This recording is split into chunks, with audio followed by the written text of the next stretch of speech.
Bonjour et bienvenue sur PostVR. Aujourd'hui, je vais vous parler d'une application qui peut être utilisée dans le cadre de la formation des futurs parachutistes. Et j'aurais pu vous la présenter sous la forme d'un VR Impulsum, mais cette fois-ci, j'ai eu la chance d'être contacté directement par Jérémy Alzheimer, un des membres de l'équipe derrière l'application, qui m'a aussi mis en relation avec Gabriel, instructeur au centre de saut Para Paris Nevers, qui utilise l'application depuis maintenant quasiment 2 ans pour former les parachutistes débutants. Étant donné que cette fois-ci, j'ai pu échanger directement avec des personnes qui font et qui utilisent l'application en question, j'inaugure pour l'occasion le premier numéro de VR Inside.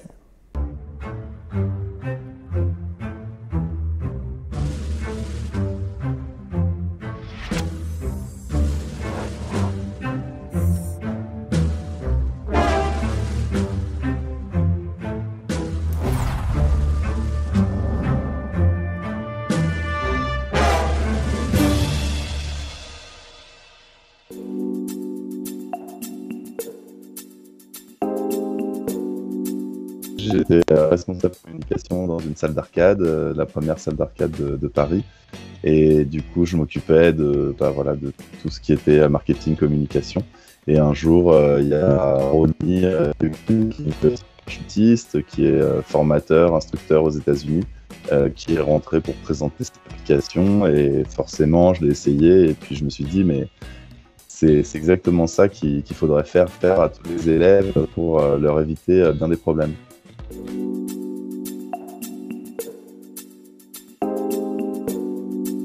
Et l'idée, c'est de former les élèves futurs parachutistes à piloter une voile, à naviguer sous voile, à reconnaître leur environnement, à prendre les bonnes décisions, du coup, à travers cette formation, à travers cet outil. Et moi, je suis parachutiste aussi, et c'est quelque chose dans la formation qui pouvait manquer. On pouvait théoriser beaucoup dessus, mais au moment où on saute tout seul d'un avion, c'est à nous de le faire. Et la réalité virtuelle, l'outil SkyDive VR va permettre de pouvoir se mettre en situation avant de sauter d'un avion.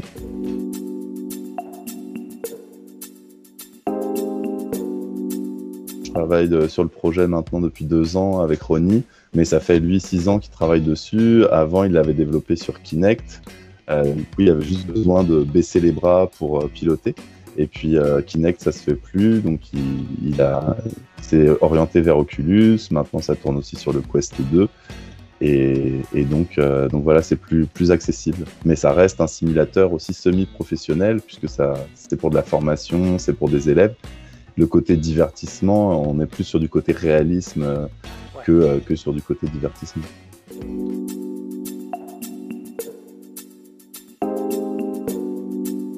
Alors là, pour le coup, c'est ça que le Covid a un peu bousculé, parce que l'application, elle est disponible à On Air, c'est une soufflerie, donc c'est un simulateur de chute libre qui, eux, vont former les élèves dans la veine, grâce à l'air, à savoir ce que ça fait de sauter d'un avion, et qui vont aussi avoir le simulateur SkyDive VR pour former les élèves au sous-voile.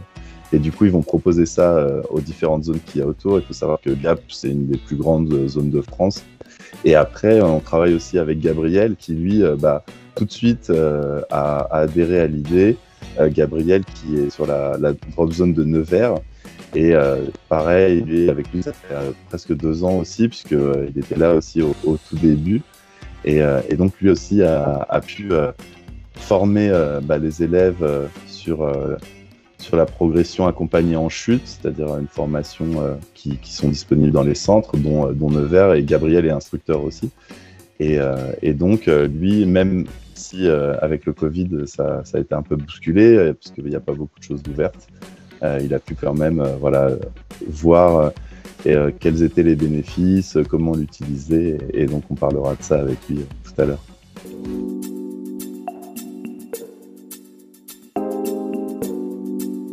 Ouais, tout à fait. On fait des cartes plus ou moins haute fidélité, ça dépend. En fait, la zone est souvent bien détaillée, puis autour, c'est un peu plus flou. Après, on va mapper pour différentes drop zones. En ce moment, on va avoir 30 cartes dans le catalogue, et on continue d'en développer un petit peu dans le monde entier. En fait, on en a quelques-unes en Italie, quelques-unes en Inde, pas mal aux États-Unis.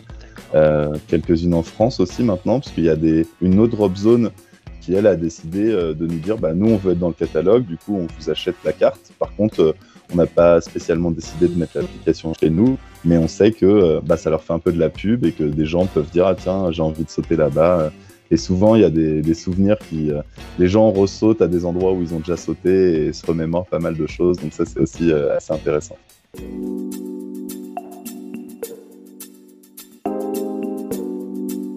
Alors en fait, Jérémy est parachutiste, c'est un petit milieu, donc on avait une connaissance commune qui nous a mis en relation quand Jérémy a dit tiens, je suis tombé sur un logiciel qui pourrait être sympa, dans une école ça pourrait être vraiment super, et donc c'est comme ça que j'ai été mis en relation directement avec Jérémy.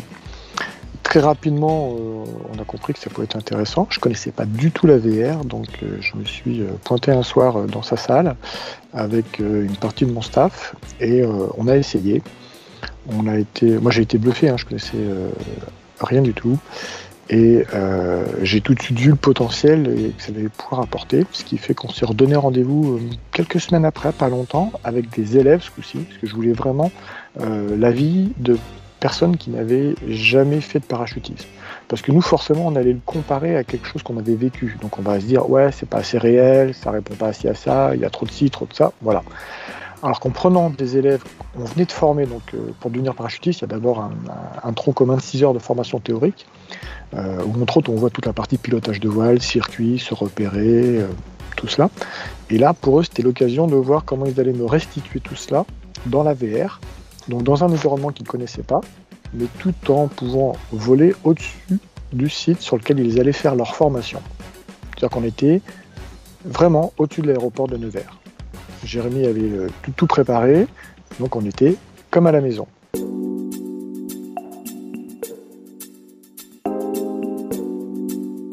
Ouais, complètement, parce que j'ai eu deux élèves qui m'ont été dans une restitution, j'allais dire totalement opposée. Un premier qui a parfaitement fait son circuit, qui a complètement intégré les espaces où il devait évoluer entre l'ouverture et jusqu'à à peu près 500 mètres. Il avait compris se repérer, il avait bien intégré le sens du vent pour se placer face au vent, revenir facilement. Et il est rentré dans son circuit. Donc nous on fait un circuit en forme de U, comme les avions qui se présentent sur un aérodrome, donc il était parfait, il se pose dans le bon sens, au bon endroit, nickel. Et puis l'autre élève, par contre, arrive pas à se repérer, intègre pas bien quel est le sens du vent, et en fait se pose à l'opposé, le vent dans le dos, enfin voilà. Et là je me suis dit, en fait c'est super parce que tout de suite je vois qui a compris et qui n'a pas compris. Donc je vais pouvoir utiliser cet outil pour faire de la répétition et m'assurer que la restitution soit bonne. Et donc l'année dernière, on l'a vraiment systématisé à tous nos élèves qui venaient faire leur premier saut.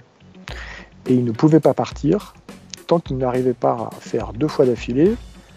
Alors pas le circuit exact en termes de distance ou de détail, mais comprendre le principe de la construction du circuit d'atterrissage pour se poser en sécurité. Et pour ça, c'est de la répétition sans le risque réel de l'accident. Donc on peut se planter, on a le droit de se planter, on peut faire des erreurs, et si on doit faire des erreurs, c'est à ce moment-là.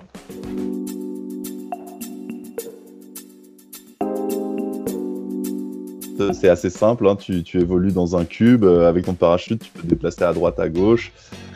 C'est assez basique avec des voiles élèves qui sont... de toute façon, c'est dur à simuler aussi à l'atterrissage. Donc, ce qu'il faut, c'est des voiles qui sont un peu des paquebots. Et du coup, l'idée, c'est de s'entraîner. Donc, tu vas pouvoir paramétrer le vent au sol, le vent en altitude. Tu vas pouvoir paramétrer là où tu vas... sortir là où tu vas ouvrir ta voile et du coup après aborder ton circuit en fonction du vent. Et puis après nous on a d'autres outils qu'on a ajoutés au fur et à mesure qui nous sont conseillés par différents instructeurs, par Gabriel, qu'on va ajouter au fur et à mesure puisque l'app depuis qu'elle existe elle a beaucoup évolué et on a rajouté beaucoup d'outils pour les instructeurs pour pouvoir ajouter plein de repères qui sont invisibles quand tu sautes, c'est-à-dire le vent, mais qui vont pourtant en réalité virtuelle, qui va être un petit peu de la réalité augmentée, ou en tout cas on va ajouter des choses pour expliquer aux gens ce qui se passe, quel est l'impact du vent sur l'endroit où ils vont se poser, et tout ça en temps réel pour qu'ils puissent bien comprendre, bien visualiser, et que tous ces repères se mettent en place. Et même quand ils sautent, ils les voient pas. Ils auront ces notions qu'ils auront déjà évaluées, qu'ils auront déjà vues. On peut jouer sur la force et la direction, ce qui fait que moi, chaque jour, à chaque début de séance, je fais ma carte météo. Et donc, ce qui va définir notre sens de largage, la zone où les parachutes vont être ouverts, et le circuit, le point d'entrée du circuit, et ce qu'il va falloir suivre comme repère. Et donc ça me permet, comme l'application est complètement paramétrable, et ben je peux l'adapter aux conditions du jour. Mais si je veux modifier les paramètres pour corser, pour justement sortir l'élève du cas de figure qu'il a vu aujourd'hui, il n'y a pas trop de vent ou bien, ou si je veux le mettre dans des scénarios un peu plus compliqués, parce que je veux justement voir sa capacité de restitution à s'adapter et à faire les bons choix. Je peux mettre plus de vent que prévu, il ne pourra pas rentrer sur l'aéroport, et justement il va prendre la décision d'aller se poser ailleurs. Est-ce qu'il va prendre la décision au bon moment? Est-ce qu'il va choisir la bonne zone? Ou est-ce qu'il va vouloir rentrer à tout prix et là se mettre en danger? Donc je vais pouvoir créer des scénarios, soit à l'identique de ce que l'on vit, ou de ce qu'il va vivre dans son saut, soit carrément autre chose pour inventer un scénario et changer la donne complètement. Et en fait, je peux lui faire répéter plein de scénarios qu'il n'aura pas vu.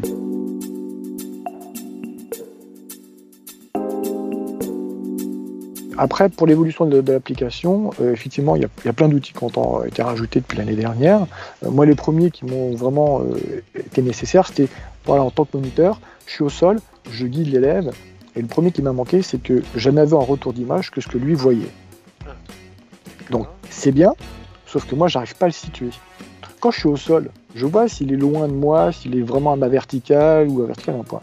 Donc, on a demandé à Jérémy de nous faire une mini-map qui apparaît dans un coin de l'écran avec la map de notre zone et le point qui est le parachutiste qui se déplace sur cette zone-là.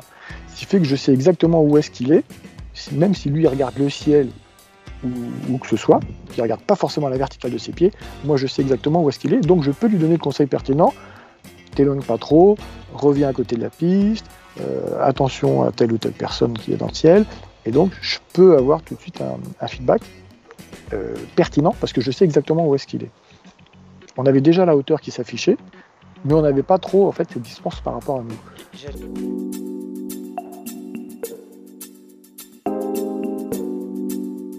Autant pour la partie chute libre, on a depuis maintenant une quinzaine d'années les simulateurs de chute libre indoor, donc on peut travailler cette partie technique, ces sensations, et c'est super bien transposable dans le ciel. Effectivement, j'ai plein d'élèves qui ont fait de la soufflerie avant, et ça aide. Et il me manquait quelque chose pour la partie sous voile. Et donc là, de passer à la réalité virtuelle, c'est tellement bien fait qu'en fait, on peut répéter ces scénarios, ce qui fait que sur l'aspect sécurité, on a pu répéter, mais ça veut dire aussi sur l'aspect psychologique, confiance, atténuation du niveau de stress. L'élève n'est plus dans une découverte totale. Et là, moi aujourd'hui, tel que j'ai construit ma formation, je ne peux pas intégrer systématiquement la soufflerie parce que tout le monde n'habite pas à côté d'une soufflerie et on n'en a pas une sur le centre. Moi qui suis en Ile-de-France, tous les élèves que j'ai en Ile-de-France, je leur dis on peut aller faire de la soufflerie.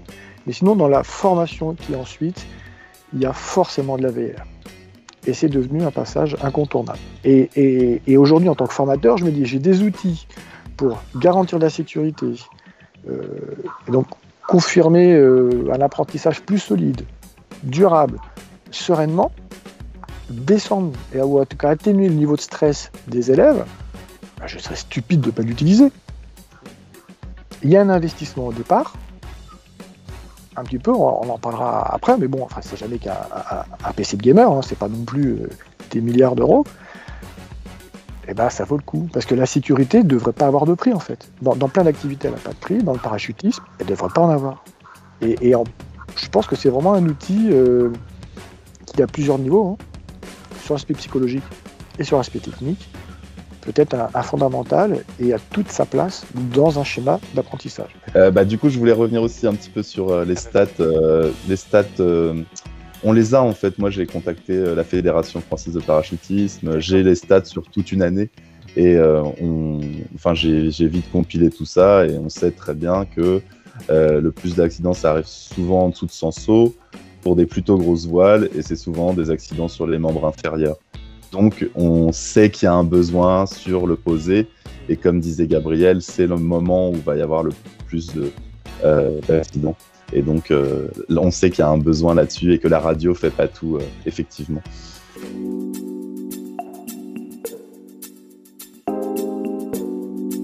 Il faut un PC avec une carte graphique qui est assez... Voilà, c'est ça, VR Ready, maintenant, comme ça s'appelle. Tu peux trouver ça partout où ils vendent des PC, il y a un petit autocollant VR Ready.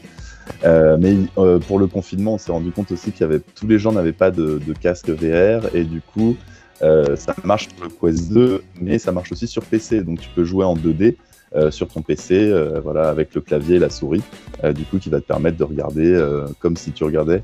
Donc du coup, c'est moins immersif, mais ça va te permettre de pratiquer un peu plus la théorie, de pratiquer les circuits, et donc de voir l'appli sous une autre dimension aussi. Après, c'est vrai qu'avec le casque, c'est beaucoup plus immersif, et ça permet, quand tu vas rajouter du retour de force, un ventilateur, de se mettre vraiment dans des conditions.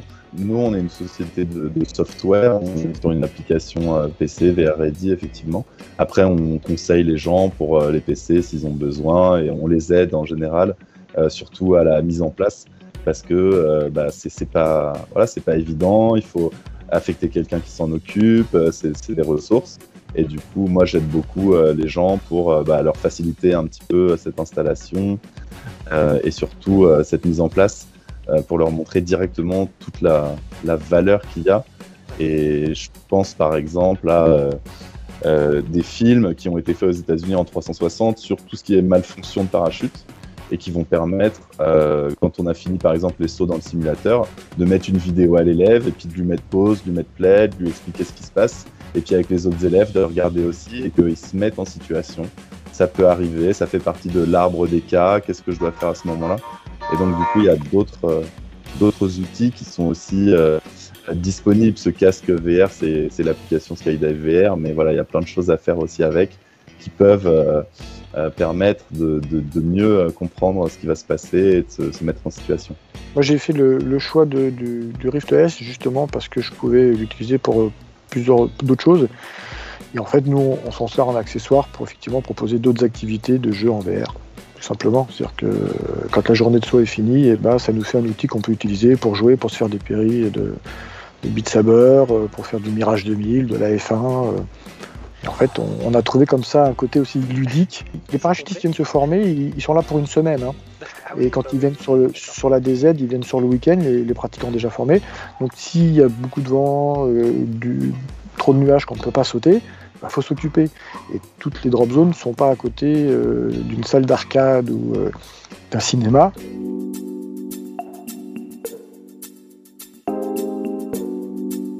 Alors en fait, au début, on a commencé uniquement posé sur un fauteuil avec les manettes pendues par des élastiques pour qu'il y ait une légère résistance quand on tire, plus on tire, plus il y a la résistance. Et depuis l'année dernière, on a configuré un harnais. Donc on suspend par ce qu'on appelle nous les élévateurs, qui sont les premières sangles qui partent du parachute avant d'arriver aux ficelles des suspentes, qui vont jusqu'à la voile. Donc on peut le suspendre comme ça à un câble, ce qui fait que la personne est vraiment dans les sensations, accrochée par les cuissardes, les épaules, les bretelles du harnais, la sangle de poitrine. Et puis, alors on la fait pas bouger, parce qu'il n'y a pas lieu, mais elle a les mêmes sensations des points d'accroche en tous les cas, et elle n'a pas les pieds qui bougent. J'ai eu des personnes, alors plutôt des personnes pas très habituées à l'informatique et au jeu, en fait, donc qui, pour se déplacer, en fait, marchaient par terre, et essayer de faire avancer la chaise, tu vois, ou vous voulez tourner sur la chaise pour voilà. Donc, alors qu'en fait, tu peux juste tourner la tête, et si tu veux aller plus loin, faut tirer sur la commande pour faire tourner le parachute. Mais eux, ils voulaient tourner sur leur chaise en fait, sans tirer sur la commande qui fait tourner. Donc il faut vraiment arriver à les déconnecter de leur repère terrestre pour les mettre dans la peau d'un parachutiste.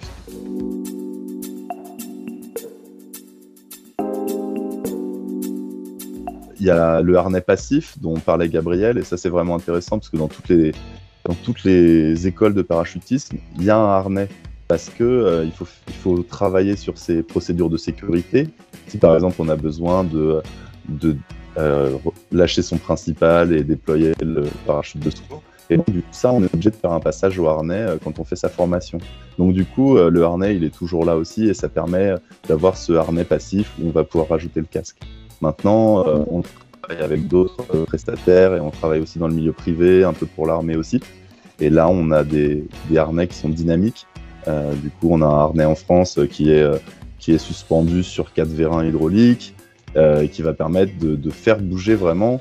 Donc ça, il est accroché, c'est un siège de parapente qui est accroché par en haut. Il y a même un tuyau d'air devant pour simuler de l'air qui arrive. Et ça, du coup, je pourrais t'envoyer aussi la vidéo. Voilà, et il y a d'autres gens qui travaillent aussi là-dessus. C'était vraiment du dynamique. Donc voilà, c'était l'app qui permettait ça. Donc là, pour l'instant, les projets, c'est qu'on travaille avec de plus en plus d'instructeurs. Et en fait, avec le Covid, on va pouvoir se former en ligne et du coup prendre un rendez-vous avec Gabriel ou avec d'autres instructeurs assez connus aux États-Unis qui sont assez fans de l'appli et qui proposent aux gens de leur faire des packages avec des sauts et qui, à travers un Zoom, vont pouvoir analyser leur circuit, vont pouvoir analyser leur prise de décision et donc du coup vont pouvoir les débriefer et leur permettre de continuer pendant le confinement de pouvoir sauter. Là en France c'est un peu compliqué, hein, tout est fermé pour l'instant. On espère que ça va bientôt reprendre, mais voilà, il n'y a pas beaucoup de zones où c'est ouvert pour l'instant. Okay. Je crois que on a là beaucoup travaillé sur la préparation du débutant et maintenant il est temps de travailler sur justement le perfectionnement. Et au-delà des professionnels, on a une discipline dans le parachutisme qui est le canopy piloting, qui consiste en fait à mettre sa voile en survitesse, hein, donc à plus de 150 km/h. Et il y a une épreuve de slalom, enfin, alors c'est pas ADS, hein, c'est juste une ligne droite avec une porte à sortir à gauche ou à droite. Une autre, c'est prise de vitesse, puis la plus longue distance ensuite à parcourir en flairant, donc en volant en ras du sol. Une autre, c'est prise de vitesse et puis atterrissage dans un petit carré de précision, mais avec des points d'entrée obligatoires et des points de sortie obligatoires. Aujourd'hui, ces disciplines-là, en fait, pour pouvoir les pratiquer, il faut s'entraîner au-dessus d'un bassin d'eau. À ces vitesses-là, même quand on tombe dans l'eau, ça peut faire mal. Et on imagine l'évolution de la technologie et des programmes qui permettraient de jouer à ça ou de s'entraîner à ces disciplines-là en VR. Ça permettrait des répétitions de malades, des calages de hauteur, de sensations de vitesse encore plus précis, et un gain de temps phénoménal.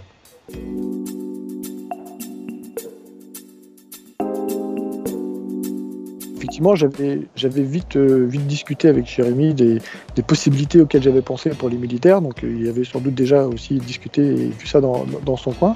Mais moi, étant sur un centre de para en permanence, effectivement, on croise beaucoup de militaires, on sait quel type d'utilisation ils ont avec leur voile, et j'ai discuté avec certains en disant, mais si en fait vous pouviez avoir des scénarios où vous entraînez à l'avance sur une zone de saut que vous allez faire, ça évite de la découvrir, ça évite toutes ces surprises en fait, comme nos élèves qui découvrent une nouvelle zone.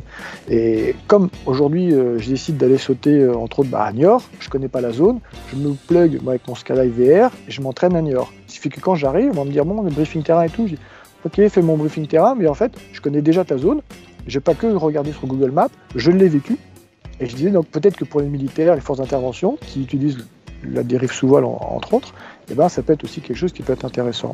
C'est déjà le cas sur certains projets, pas encore sur la dérive sous voile. Ça, c'est des nouvelles données à rentrer dans la machine, parce qu'en fait, il faut avoir un GPS sur soi et en même temps avoir la voile pour pouvoir rentrer ce profil et faire plusieurs sauts avec. Et ça, c'est ce qu'on a déjà fait pour le simulateur. Là, on est en train de travailler sur un flight model, donc un modèle encore plus précis sur le posé, sur le comportement de la voile. Et après, l'idée, ce serait effectivement d'ajouter plus de voiles, plus précis. Et sinon, on développe aussi pas mal de nouvelles cartes aussi, et de plus en plus mieux définies. Je tiens encore une fois à remercier Jérémy et Gabriel de m'avoir suffisamment fait confiance pour m'accorder cette interview et me permettre de réaliser cette vidéo. Comme d'habitude, vous retrouverez en description l'ensemble des liens en rapport avec le contenu que vous venez de regarder. Et bien sûr, de votre côté, n'hésitez pas à laisser un commentaire, à vous abonner. Et moi, je vous dis à la prochaine sur PostVR.